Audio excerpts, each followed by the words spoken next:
Good morning, it's Alex, and I'm here with chapter 14 of Tempted today. And I am a little bit late this week, I'm sorry. I've been trying to get the Christmas novella all packaged and out the door, and it's kind of funny because if I look outside, it's a little early yet, but it still looks like summer out there. My trees, that's still green. But here we are, it's the end of October, and it's a Christmas novella release time, so be watching for that. I'm really excited about that one. Here we are, chapter 14. Wyoming, United States, May of 1900. Richard gave the order to halt, and the short line of riders drew up before him. They were straight, prompt, and stood obediently to await the next command. He was satisfied. Dismissed, he told his men, and the line of horses broke up to be unsaddled in preparation for the next group. Finally, he felt as if they were truly going to accomplish what he had been sent here to do.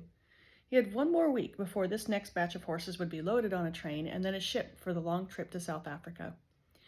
Bryson's men were already starting the breaking on another group of horses in another corral, and Richard and his men would turn their concentration there next. Since he had nothing to do but wait, he reasoned to himself that he might as well take a look at that bunch while his men caught their next mounts. He rounded the back of the first corrals and saw only one man atop a horse in the second.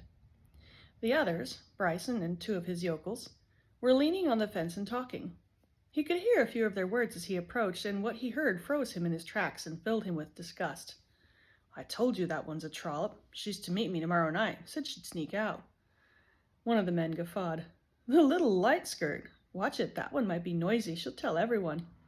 "Not if I shut her up. You wait, I'll have her gentle as a kitten, or I'll break her like a bronc, but she'll keep quiet." Richard's lip curled. The filth! What man talked publicly about his whores? Whatever the vermin was about, trying to impress his simple-minded buffoons, he had no business doing it here. "Bryson!" he bellowed, and delighted in the way that worthless scoundrel flinched as he turned. He stalked near, glaring at each of the three idle men in turn. "Why are you three not working? We do not pay you to hold up fence rails." Bryson leaned against the post and gestured casually. "Aren't you the high and mighty one? Paid by the head we are, not the hour." Richard drew a step closer and lowered his chin so that the brim of his hat cast a dangerous shade over his eyes. "I have been granted full discretionary powers in all matters pertaining to the remounts, including the choosing of another outfit if I determine that yours cannot deliver the terms of the contract." Bryson thrust out his jaw and stood away from the fence. "You think you can take me, fancy man?" "Drunk or sober?" Richard crossed his arms and shook his head. "Better tend to the horses instead of your vanity, or I will make sure you won't be able to afford your favorite vices." Bryson held his gaze, his lip curling, and then turned to the side with a careless laugh. "Go on, Tommy, no use trading words with these stuffy khakis. You go show him what a real man can do. Get the buckskin out. I wager he never sat one that rough." Richard only narrowed his eyes and watched in silence. He'd be glad to put this assignment behind him. All right, here we are back at Pemberley. August 1900. It was in a pale and shaken state that Elizabeth permitted herself to be dressed for dinner and presented on the stair. She could hear voices down below, and as she drew near to the descent, she could see the tops of heads. Maids, butlers, Mr. Darcy's loose dark curls, and the straw-colored coiffure of Miss de Bourgh. She supposed she ought properly to call it golden in gentle company, but for goodness sake, it only looked like flattened wheat straw to her, with little color and even less luster. But that, Jane said, was uncharitable. Moreover, it almost sounded like jealousy, and she could not for her life fathom where that sentiment might have come from. She put her foot hesitantly on the top step, but a movement to her right caused her eyes to flick to the hidden door in the wall. It was the servants' passageway, the one through which she and Mr. Darcy had crept earlier, whispering like conspirators and giggling like children whenever Mr. Darcy accidentally took them down the wrong corridor. And then there had been his hand on the small of her back, guiding her and assuring her that she did not stumble. Elizabeth looked quickly away from the maid who emerged from the doorway. She was not supposed to notice the help, was she? And she certainly was not supposed to know where that door led, or how narrow the passage was, or how a man's hair could smell like clean air and fresh meadow grass in such a closed space. She steadied her breathing and concentrated on Jane's voice down below, and Billy's, for his was the loudest of all. Apparently, the Countess had decided that his position as a tutor did not preclude him from dinner at Pemberley with his cousins. It would be good to see his homely face again, to hear his silly chatter, and to see him standing beside Miss de Bourgh with his hand on her back. She blinked and drew a sharp breath when she realized her gaze had drifted away from Billy and back to Mr. Darcy. The gentleman smiled warmly, as did the lady at his side. Mrs. Fitzwilliam, he greeted her. I'm pleased you could join us. Miss Bennet feared you might be overtired from your ride this afternoon. This he spoke with a veiled amusement, that hint of a twinkle in his eye known to all who share a secret. I trust the exercise left you in good spirits. She managed a nervous dip of her head. I'm sorry, trying not to sneeze. As she tried to meet Mr. Berg's gaze. I'm sorry. Oh, apologize. With the open frankness of an honest person. Indeed, sir, it did. And Mr. Berg, I am happy to see you again. Likewise, the lady answered generously. I'm quite satisfied to hear that you've been taking the air, Mrs. Fitzwilliam. There is nothing like brisk exercise for a lady's constitution. That is what I always say. But, my dear, what a fearful color you have in your cheeks this evening. Darcy, you must send for the doctor straight away. It might be the influenza. Mrs. Fitzwilliam, pray, what cities did you travel through before coming to London? Do say it was not New York. A haven for disease it is. I ought to know, naturally, for both times I was there I fell ill. I am sure it is nothing of the kind, Mr. Darcy pronounced, with yet another covert grin for Elizabeth. Mrs. Fitzwilliam seems to enjoy perfectly regular health, but the same cannot be said for her pastimes. I have heard rumors of her secretly playing at billiards and throwing a stick for my hounds.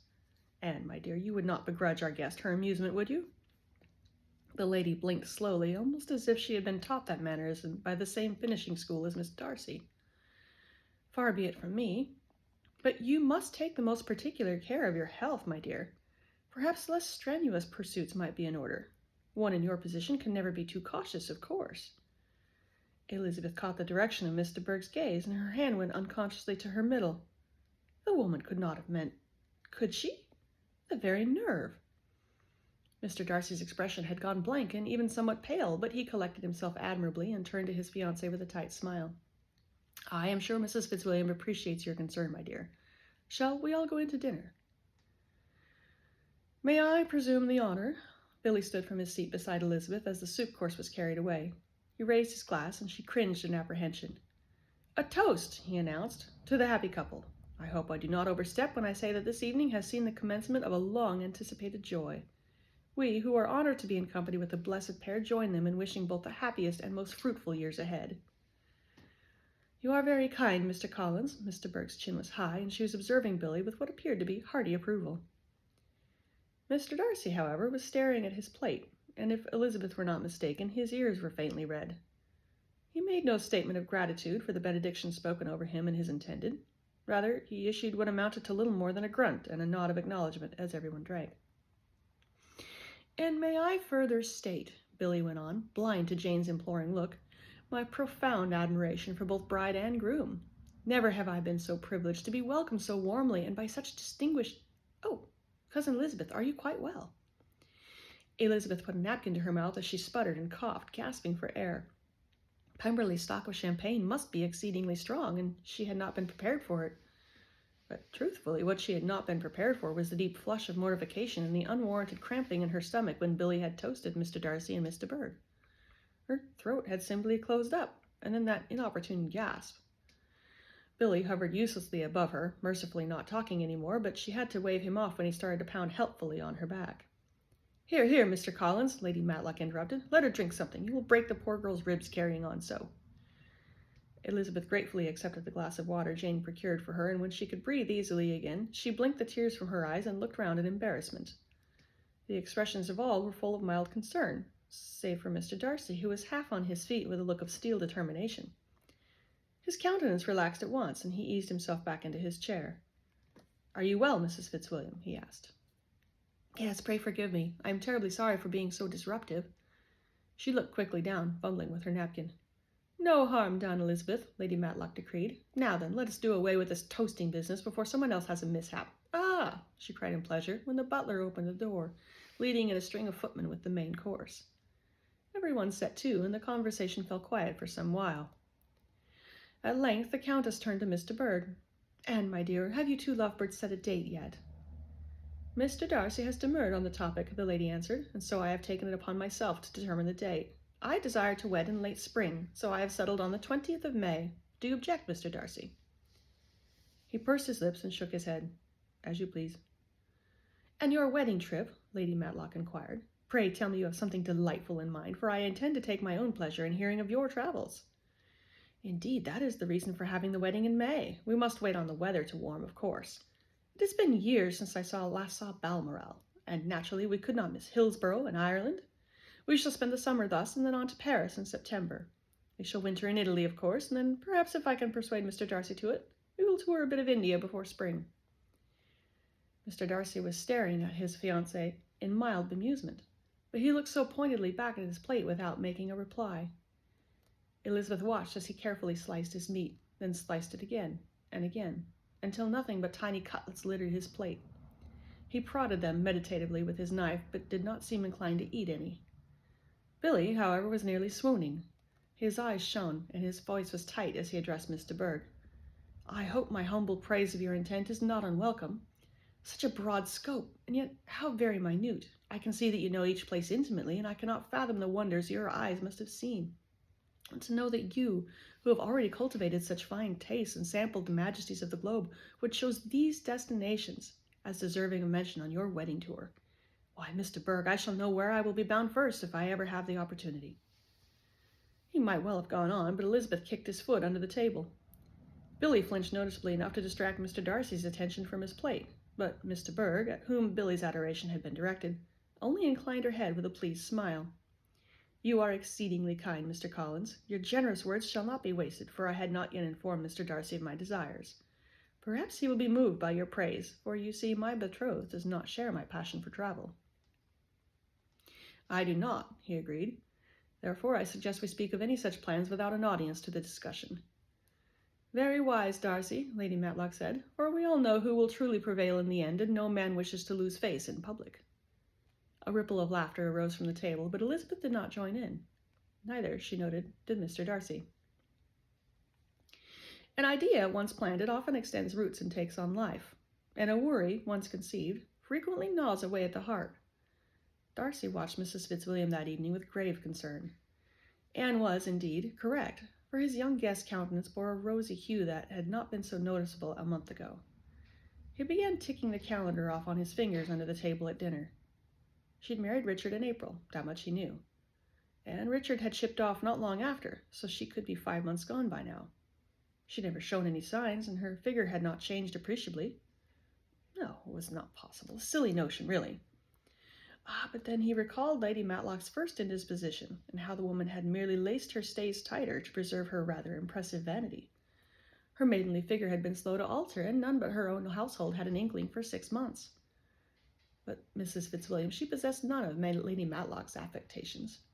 No, he settled with himself, she was no peacock. She would not conceal that, of all things, although she did seem to be possessed of a number of secrets. His thoughts preoccupied, he went quietly to his billiards room to duel himself into submission long after the others were abed. This dinner party had been ill-advised. The thought rang in his ears each time he paced around the table to line up another shot. He had been resigned to Anne. Truly he had been. For mercy's sake, she was among his oldest friends, and with her he would never suffer certain brands of misery that so often plagued the marriages of their level of society. She was strident and opinionated at times, but he would take that over a mouse any day. And he could bear letting her quench her thirst for travel now and again, although he would have curtailed that honeymoon she spoke of by at least half or more. It was when she stood in the same room as Elizabeth that something in his being had shrunk in childish dread of marriage to her. He could not say precisely why. It was not as if he understood enough about Mrs. Fitzwilliam to be able to compare her character. Where did her hopes lie? What brought her peace and joy? A man ought to know those things about a woman before considering spending his life with her. And he knew. All too well he knew. But though her heart did not beat in rhythm with his, he had determined long ago that he could bear the mismatch. Apart from any disunity in their personalities, marriage to her came with the promise of social stability, approval, nothing risked. The balls cracked with finality as he dropped the last, then stood back leaning on his cue to survey the empty table. Perhaps that was just his problem. There was little adventure in his life. He had taken the safe path, the expected route, at each possible turning. He was a Darcy, after all. It was in his blood. But there was something when he was around Elizabeth that felt nearly electrifying. He could not quite call her foolhardy, but her life was one of caution flung asunder as it suited her. And yet, under that wild and rambling spirit, there was some deep root anchoring her to earthy things. Simple things, like a windswept field or a newborn calf. Anne would never. He gave a jerk of the rod in his hand, as if acting his own schoolmaster and shaking it over his head in admonition. It was all vanity, anyway. He could fool himself all day if he chose, trying to protest that if there was one of Mrs. Fitzwilliam's variety in the world, there might be more. Perhaps he ought not to settle too quickly. Even before his mind whispered the subterfuge, he shot it down. It was no longer the prospect of someone different that was keeping him from contentment with Anne. It was Elizabeth, who was as unavailable as a woman could be. It was madness even to permit the shadows of her to haunt his thoughts. Besides, he'd made a promise to Anne. All right, there we go. That was chapter 14.